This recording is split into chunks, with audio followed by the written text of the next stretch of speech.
எனக்கே தெரியாம அவ எனக்கு மருந்து கலந்து கொடுத்து இவ்வளவு பெரிய பிரச்சனையில போய் மாடிக்கிட்டு இருக்கா. இங்க பாரு அருண், எல்லாத்துக்குமே காரணம் அவதான்ற மாதிரி பேசாத. அவ உன் பொண்டாட்டி. புருஷன் குடிப்பழக்கத்துக்கு அடிமையாகி வாழ்க்கையை அழிச்சுக்கிறத அவளால வேடிக்கை பார்த்துட்டு இருக்க முடியுமா? குடிக்காதன்னு உன்கிட்ட சொல்லி பார்த்தா நீ கேக்கல, அதனாலதான் மருந்து மூலமா குணப்படுத்த முயற்சி பண்ணிருக்கா.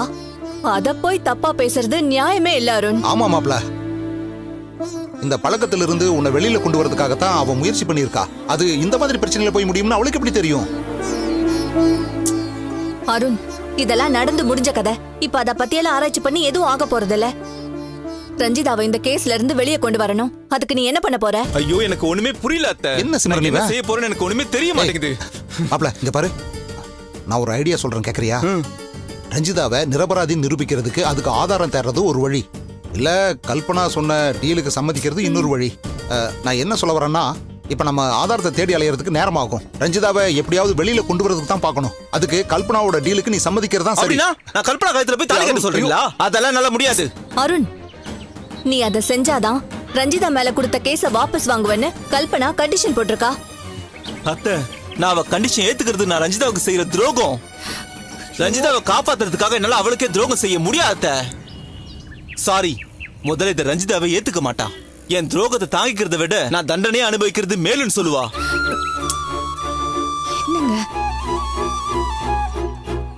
மாப்ள, நாங்க சொன்னதை நீ சரியா புரிஞ்சுக்கல.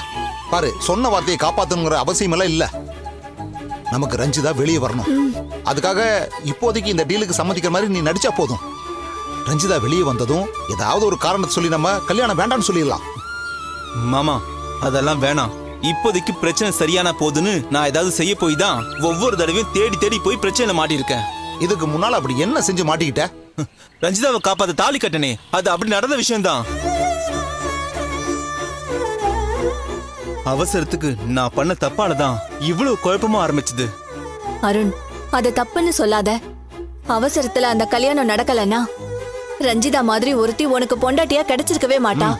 அவ கிடைச்சது நீ செஞ்ச புண்ணியம். அத நினைச்சு நீ சந்தோஷப்படணுமே தவிர நொந்து போறதுல அர்த்தமே இல்ல அருண். அவன் ஏதோ விரக்தியில பேசுறான் சிம்ரன், நீ ஒன்னும் பெருசா எடுத்துக்காத. மாப்ள, நான் சொன்ன யோசனை தான் சரியா வரும். எல்லாரையும் கூப்பிட்டு இந்த கல்யாணத்துக்கு சம்மதம்னு சொல்லு. பின்னாடி எப்படியாவது சமாளிச்சுக்கலாம்ப்பா.